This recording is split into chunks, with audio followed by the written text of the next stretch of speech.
8. Political correctness, the devil's thought police. Communist countries practice strict control over speech and thought. However, since the 1980s, another form of speech and thought control has appeared in the West. Thought police use the banner of, quote, political correctness to run amok in the media, society, and education system, using slogans and mass criticism to restrain speech and thought. Even though many have already felt the evil power of this control, they have not grasped its ideological origins. Phrases such as political correctness, together with progress, and solidarity have long been used by communist parties. Their superficial meaning is to avoid using language that is discriminatory towards minorities, women, the disabled, and others. For example, black people are to be called African Americans. American Indians are to be called Native Americans. Illegal immigrants are to be called undocumented workers, and so on. However, the hidden implication behind political correctness is to classify individuals into groups according to their victim status. Those who are the most oppressed should, therefore, be accorded the most respect and courtesy. This judgment, rendered solely on one's identity and disregarding individual conduct and talent, is the basis of what's called identity politics. This style of thinking is extremely popular in the United States and other Western countries. According to such logic, black lesbians, who are oppressed along vectors of race, sex, and sexual preference, are ranked at the forefront of victimhood. At the other extreme, white heterosexual males are considered the most privileged and, in the logic of victim politics, should be at the bottom of the totem pole. This type of classification is identical to what goes on in communist countries, where individuals were classified within the, quote, 5 classes of red or the, quote, 5 classes of black, according to their wealth and class status before the revolution. The Chinese Communist Party eliminated and oppressed landowners and capitalists because of their, quote, wrong class status, attacked intellectuals as the, quote, stinking old ninth, and chanted that, quote, the poor are the smartest, the nobles the dumbest. For complex historical reasons, including social and individual reasons, some groups have a lower political and socio-economic position, which cannot be simply explained as oppression. But political correctness draws an artificial boundary in people's minds. It sets up an extreme, you're either with us or against us code of morality, where subscribing to political correctness is considered to be moral, while those who dissent are accused of being racist, sexist, homophobic, anti-Islam, and so on. Universities, which should promote a culture of free expression, have become prisons for the mind. The world is silenced and unable to openly and sincerely grapple with a number of issues in politics, economics, and culture. In the name of political correctness, some organizations work to further push traditional religion out of the public sphere. Furthermore, some countries have expanded the definition of, quote, hate speech and implemented this expanded definition in law, thus using the law to force schools, media, and internet companies to conform. This is a step toward the same strictures on speech as found in communist states. After the 2016 U.S. presidential election, the United States became further divided. Protest marches erupted in major cities, and violations of freedom of speech occurred with greater frequency. In September 2017, an appearance by conservative author Ben Shapiro, who had been invited to speak at the University of California, Berkeley, was derailed due to Antifa's threats of violence. Berkeley police stood ready and dispatched 3 police helicopters. The security measures were estimated to have cost more than $600,000. A reporter asked a young student protester, "What about the First Amendment?" To which the student replied that it was no longer a relevant document. Ironically, one signature event that marked the start of the student movement in 1964 was a fight for freedom of speech at Berkeley. These days, the left uses the right to speech in its attempts to deprive others of having a legitimate outlet for their own voice. In March 2017, American social scientist Charles Murray was invited to speak at Middlebury College in Vermont. While there, he was physically assaulted and an accompanying professor at the college was injured.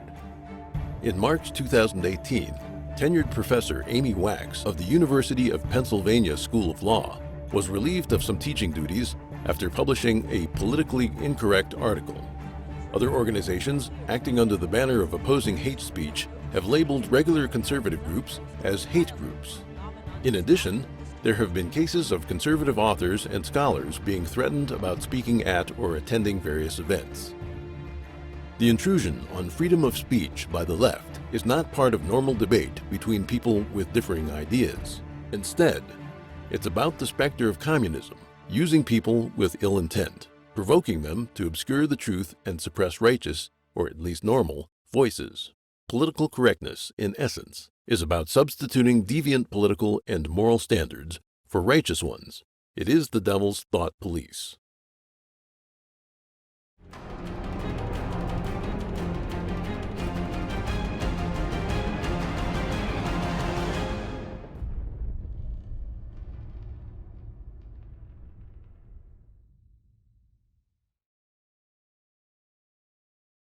Nine. The spread of socialism in Europe. The Socialist International grew from the Second International, founded by Engels in 1889. When the Second International was established, there existed more than 100 political parties around the world that were founded on Marxism. Of them, 66 were ruling parties that adhered to socialism in their respective countries. The name Socialist International originated in 1951 after World War II, and the organization consisted of social democratic parties from around the world. There are socialist parties descended from the Second International everywhere in Europe, with many of them even becoming ruling parties. The early socialists included Lenin, who encouraged violent revolution, and people like Karl Johann Kautsky and Edward Bernstein, who promoted progressive reform. Within the Socialist International, socialist democracy and democratic socialism have been almost identical. They both promote the idea that socialism is the new system that will replace capitalism. Currently, the Socialist International consists of more than 160 organizations and members. It is the largest international political organization in the world. The European Socialist Party, active in the European Parliament, is also an ally of the Socialist International. Its members are the social democratic parties of the EU and surrounding countries. It was established in 1992, and its members can be found in most leading European organizations, including the European Parliament, the European Commission, and the European Council. As of now, the European Socialist Party has 32 member parties from 25 countries of the EU and Norway, as well as 8 associate members and 5 observers, for a total of 45 political parties. It engages in an immense range of activities. The main objectives claimed by the European Socialist Party itself are to strengthen the socialist and social democratic movement within the EU and throughout Europe, and to develop close cooperation between member parties, parliamentary groups, and the like. Essentially, it works to vigorously promote the socialist cause. The Swedish Social Democratic Party, the ruling party of Sweden, openly claims that it uses Marxism as its theoretical guide. During the several decades under its rule, it promoted the socialist ideologies of equality and welfare. Portraits of Marx and Engels still hang in the party's halls today. The guiding principles of the UK's Labour Party are based on Fabian socialism. As discussed earlier, Fabian socialism is simply another version of Marxism, but one that stresses using gradual methods to effect the transition from socialism to communism. It also advocates high taxes, high welfare benefits, and other socialist ideas. The Labour Party has been the ruling party of England many times in recent decades, and always advocated Fabian socialist ideas. The British Communist Party has also been very active in trying to influence British politics, even running its own newspaper, the Morning Star. The party was established in 1920, and during its peak, its members were elected to the House of Commons. At the start of recent elections in England, the British Communist Party suddenly announced that it intended to support the leading left-wing politician of the Labour Party. One important member of the Labour Party has spent 40 years promoting socialism and the nationalization of assets. In September 2015, he became head of the Labour Party, with an overwhelming lead of 60%. When a BBC reporter inquired about his views on Marx, he praised Marx as a great economist and a, quote, fascinating figure who observed a great deal and from whom we can learn a great deal. The Socialist Party is France's largest center-left political party and a member of the Socialist International and Party of European Socialists. Its presidential nominee was elected to lead the country in 2012. Italian veteran communist Antonio Gramsci not only founded the Communist Party of Italy in 1921, but also served as its general secretary. Up until the 1990s, the Communist Party of Italy was very active, for a long time maintaining its position as the country's second largest political party. In 1991, the party was renamed the Democratic Party of the Left. Germany is no exception. It is the birthplace of Marx and Engels, and home to the influential Frankfurt School, another expression of Marxism. Other European countries, like Spain and Portugal, have active communist political parties with significant influence. All of Europe, not only the countries of Eastern Europe, is dominated by communism. Non-communist countries in Northern Europe, Southern Europe, and Western Europe are all intentionally or unintentionally promoting and hosting communist ideologies and policies. To say Europe is, quote, in enemy hands is not an exaggeration. 10. Why do we fall for the devil's tricks?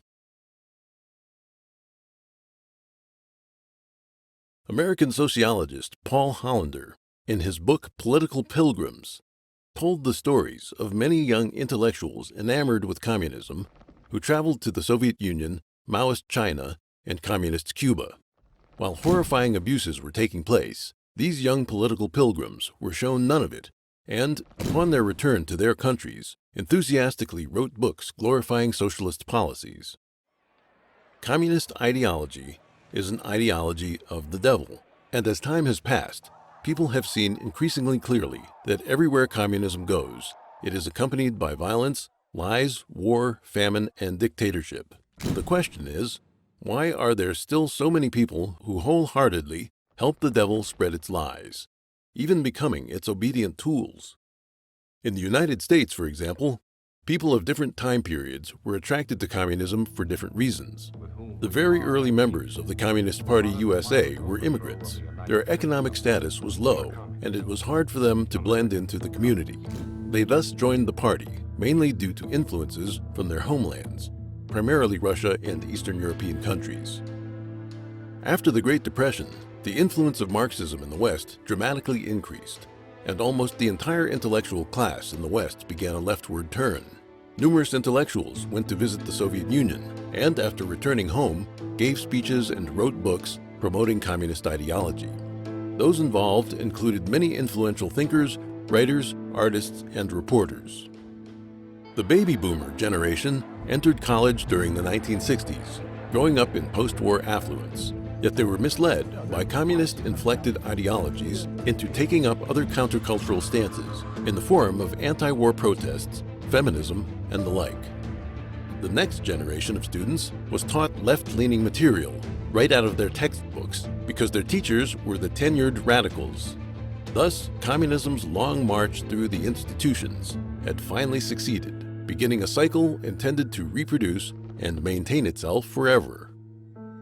In a book dedicated to exposing communism, Masters of Deceit, FBI Director J. Edgar Hoover, whose tenure ran 37 years, classified communist activists into 5 groups: open party members, underground party members, fellow travelers, opportunists, those who support the party for self-interest, and dupes. In reality, there are very few extremely evil and die-hard communist activists. It's much more the case that the majority of Communist Party members were simply taken in. American journalists John Silas Reed and Edgar Snow played major roles in promoting communist ideology around the world, with Reed's book 10 Days That Shook the World and Snow's Red Star Over China. Reed is one of the 3 Americans who was buried in the Kremlin Wall necropolis, meaning that he himself was a communist activist. His description of the October Revolution was not an objective reporting of the actual events, but carefully crafted political propaganda. Snow was a fellow traveler of communism. In 1936, the interview outline he provided to a CCP member included questions in a dozen areas, including diplomacy, defense against enemy invasion, views on unequal treaties, foreign investment, views on Nazis, National Socialists, and more. Later, Mao Zedong met Snow in a cave home in Shanbei, the northern portion of Shanxi province, to answer questions so that a favorable impression of the CCP could be created. The young and naive Snow was used as a tool by the treacherous CCP to broadcast its carefully crafted lies to the world. Yuri Bezmenov, a former KGB spy, recalled his experience of receiving foreign, quote, friends when he worked as a spy. Their schedule was partially arranged by the Foreign Intelligence Service of the Russian Federation. Their visits to churches, schools, hospitals, kindergartens, factories, and more were prearranged. Those involved were communists or politically trustworthy and had undergone training to make sure they would speak with one voice. He cited as an example the time when Look, a major American magazine in the 1960s, sent journalists to the Soviet Union and ended up printing materials prepared by Soviet security forces, including photos and print copy. Thus, Soviet propaganda went out into the public under the name of a U.S. magazine, misleading Americans. Bezmenov said that many journalists, actors, and star athletes can be excused for being blind to the realities while visiting the Soviet Union, but that the behavior of many Western politicians was unforgivable. They wove lies and sought cooperation with the Soviet communists for their own reputation and profit, he said, calling them morally corrupt. In the book, You Can Still Trust the Communists to Be Communists, Dr. Fred Schwartz analyzed why some young men from wealthy families became fond of communism. He listed 4 reasons. First, disenchantment with capitalism. Second, belief in a materialist philosophy of life. Third, intellectual hubris. And fourth, an unfulfilled religious need. Intellectual hubris refers to the experience of young people from the ages of about 18 to 20 who easily fall prey to communist propaganda due to their partial understanding of history, their anti-authoritarian resentment, and their desire to rebel against tradition, authority, and the ethnic culture they grew up in. An unfulfilled religious need refers to the fact that everyone has a kind of religious impulse inside them, driving them to transcend themselves. However, atheism and the theory of evolution, instilled by their education, make them unable to derive satisfaction from traditional religions. The communist fantasy of liberating mankind takes advantage of this latent human need and serves as their substitute religion. Intellectuals tended to be fooled by radical ideologies. Such a phenomenon has drawn the attention of scholars. In his book, The Opium of the Intellectuals, French philosopher and sociologist Raymond Aron pointed out that on one hand, 20th century intellectuals severely criticized the traditional political system, while on the other hand, they generously tolerated or even turned a blind eye to the dictatorship and slaughter in communist states. He saw the left-wing intellectuals who turned their ideology into a secular religion as hypocritical, arbitrary, and fanatical. In his book, Intellectuals, From Marx and Tolstoy to Sartre and Chomsky, Paul Johnson, a British historian, analyzed the lives and radical political views of Rousseau and a dozen intellectuals who followed him. He found that they shared the fatal weaknesses of arrogance and egocentrism. In his book, Intellectuals and Society, the American scholar Thomas Sowell also illustrated extensively the extraordinary arrogance of these intellectuals. Since the 1960s, communism has engaged in a large-scale invasion of American education. Even worse, many young people, bombarded by left-wing media and given a simplified education, indulge in television, computer games, the internet, and social media. They get turned into, quote, snowflakes, people who lack knowledge, a global perspective, a sense of responsibility, a sense of history, and the ability to cope with challenges. With communist or communist-derived ideologies instilled in them by their parents' generation, they become indoctrinated and henceforth use a warped framework for evaluating the new facts they see and hear. That is, communist lies have formed a film around them, preventing them from having a clear view of reality. To deceive people, the demon has extensively exploited the human weaknesses of stupidity, ignorance, selfishness, greed, and naivety. Meanwhile, idealism and romantic fantasies of a beautiful life have also been taken advantage of. This is the saddest of all. Communism is a demonic ideology that does not belong to any traditional culture in human society. Since it seeks to work against human nature, it can never be organically developed by man, but must be enforced and instilled from the outside. Under the influence of atheism and materialism, contemporary academia and education have abandoned the belief in gods. Blind belief in science and the worship of so-called human reason make it possible for people to become slaves of this demonic ideology.